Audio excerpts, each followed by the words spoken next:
Hello, my name's Elder, and welcome back to the Open Debate.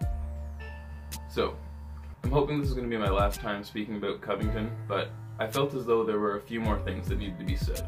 If you didn't catch my previous video, I discussed the fact that I, as well as many others in the media, displayed a clear lack of attention and unbiased research during this situation. I can admit, I contributed to the false news narrative, and that's one of the worst parts. I actively played into the role that was expected of me. I don't think I need to explain myself to you, but I do think that you guys deserve to understand why I made my initial video. When I initially saw it, I was a little taken back, because the scene does seem quite rowdy, and at times a little tense. But the buzzwords of Trump supporter and build the wall should have been a clear sign that this was coming from a biased source, but my emotions still got the better of me. When I initially spoke of the kids harassing the old man, it was based on the assumption that they had surrounded him and he was already performing in that area. But we now know. The lie detector determined that was a lie. I admire the fact that the majority of the comments on my initial video have been people calling out the fact that it's actually false information. However, I find it disheartening to note that there is a link in the description at the end of the video, in the pinned comment, and an annotation at the beginning of the video, all pointing in the direction of the actual information, and yet people still find the time to comment and tell me that the information is incorrect. That or completely bigoted, racist comments. You know who you are. But yeah, to be honest, I was leaving the video up because it had gained a lot of traction, and I figured that the redirects to the actual information would be helpful for people that were actually looking to expand their knowledge. But as for now, I've put it on private, just to let you know I'm not hiding from my failures. I feel bad about spreading false information, but I'm so proud of how on point this community was about calling out that bullshit, even if it was coming from my own mouth. One of the only people that I actually saw correctly covering this story from the beginning was Tim Pool, and a lot of you were quick to call that out in the comments, so good on you. I haven't really been on Twitter for very long like the rest of the world, so I don't fully understand the outrage culture over there. But since this incident has occurred, there's been a real divide between people who are accepting responsibility for the misrepresentation of this Covington story and those who are simply doubling down. First of which would be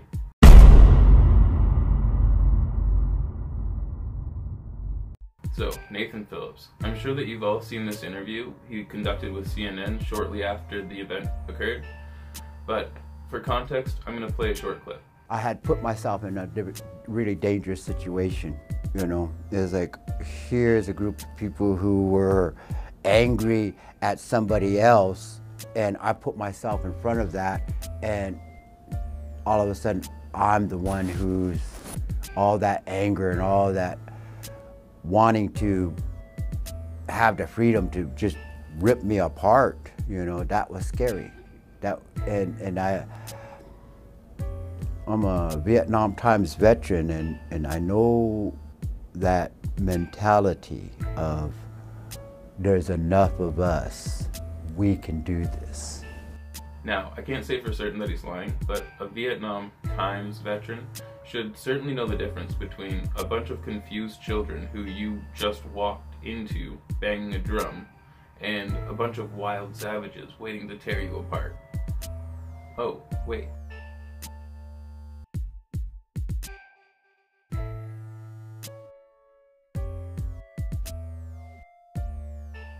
Why the fuck you lying? Why you always lying? Oh my God, stop fucking lying.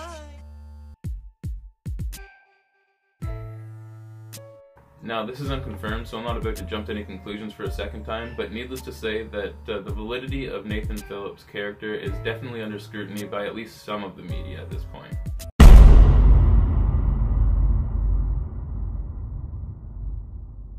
Nick Sandmann, the kid at the forefront of the harassment campaign being led by the social justice outrage mob, has also doubled down on his stance to fight and stand his ground in this situation. For those of you who haven't seen it, he actually wrote a lengthy statement that was released by CNN on Sunday.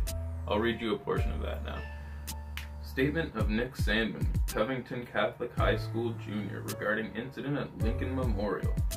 I am the student in the video who was confronted by the Native American protester. I arrived at the Lincoln Memorial at 4:30 p.m. I was told to be there by 5:30 p.m. We had been attending the March for Life rally and then had split up into small groups to go sightseeing. When we arrived, we noticed 4 African American protesters who were also on the steps of Lincoln Memorial. I'm not sure what they were protesting, and I did not interact with them.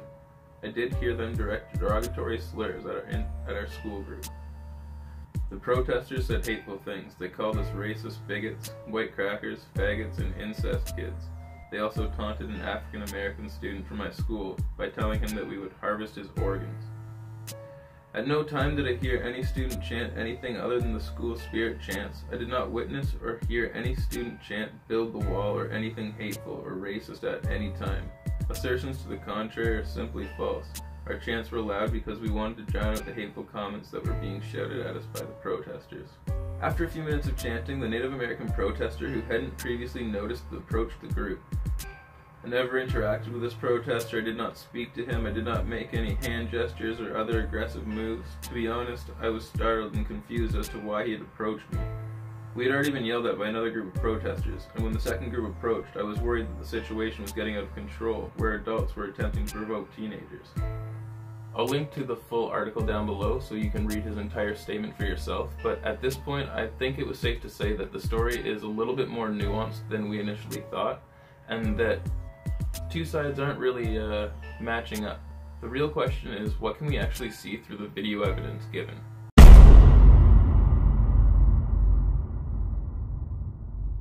For those of you who've been following the story, you're probably aware, but there was a 2-hour video that began to surface on Sunday that showed a much better perspective of the events that transpired moments before, hours before, this viral video actually occurred.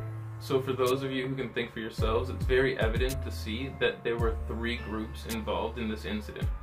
A group of self-proclaimed black Israelites who were very clearly taunting and provoking a group of teenagers with racial slurs, and a third group of Native American protesters who interjected themselves into the situation, seemingly to calm down tensions. Since the inception of this story, the media has been having a field day promoting a harassment campaign that fuels their agenda for racial divide. This type of media frenzy has gotten the average NPC, who doesn't take more than 5 minutes browsing headlines, starting to foam at the mouth, and we're starting to see things like this.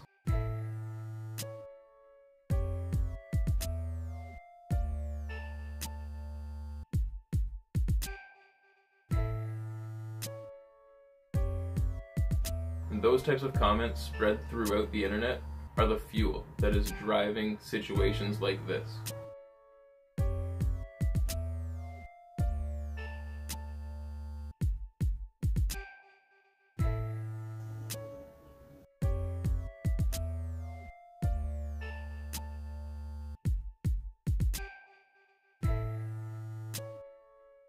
There have been some exceptions, and I do commend all the publications that have taken a good hard look at their own journalistic integrity and have used the situation as a stepping point and a way to learn and grow off of this blatant mistake.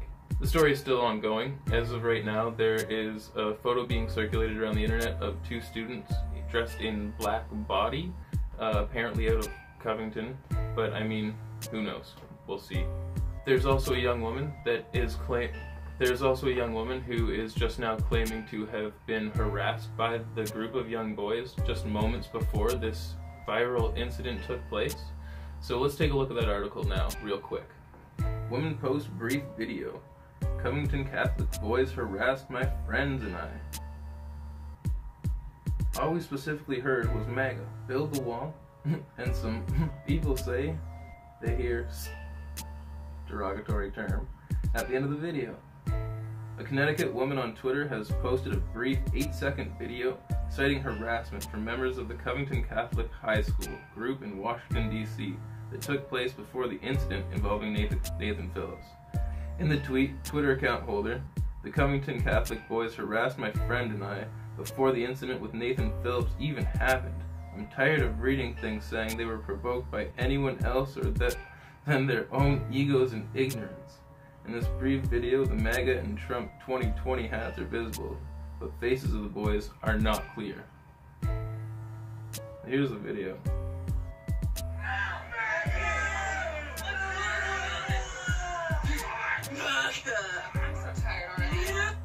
and so am I. Before I head to bed, I'd just like to make one final formal apology to Nick Sandmann and all of the other young men who may be facing harassment now due to this situation.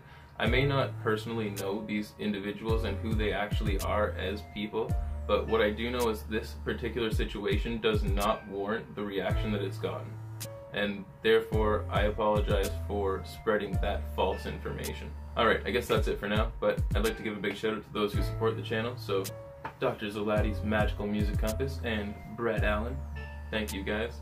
And for those who don't know, I do have a Patreon, so if you'd like to head over there and support the channel, by all means, I'd love it. Alright guys, remember to keep researching things for yourself. Until next time, I'm Elder with the Debate. Your own hero, kids.